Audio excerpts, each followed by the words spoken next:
नमस्कार, मैं हूं दिबांजलि मोइत्रा।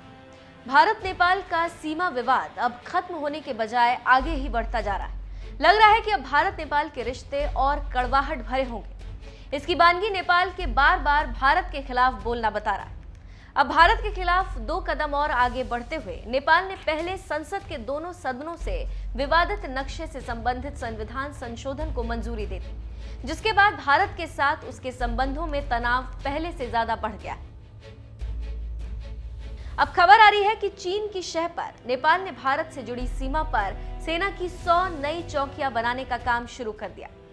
फिलहाल सीमा पर नेपाली सेना की 121 चौकियां मौजूद हैं, जिन्हें बढ़ाकर अगले साल तक 221 करने का लक्ष्य रखा गया है। खबरों की माने तो आने वाले समय में नेपाल इन्हें बढ़ाकर 500 करने का प्लान बना रहा है।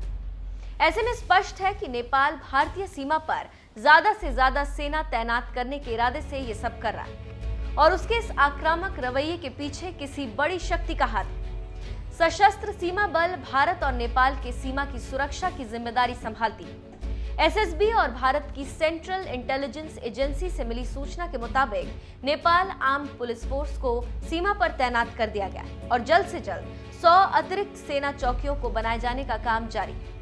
मीडिया में छपी खबरों की माने तो नेपाल के गृह मंत्रालय के प्रवक्ता ने कहा कि हम इस साल भारत नेपाल सीमा पर चौकियों की संख्या को 121 से बढ़ाकर 221 कर रहे हैं।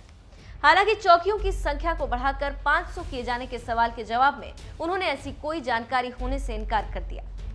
यहाँ पर एक बात बता दें कि बिहार के सीतामढ़ी जिले में सीमावर्ती इलाके में नेपाल के सीमा सुरक्षा बल ने एक भारतीय की गोली मारकर हत्या कर दी थी।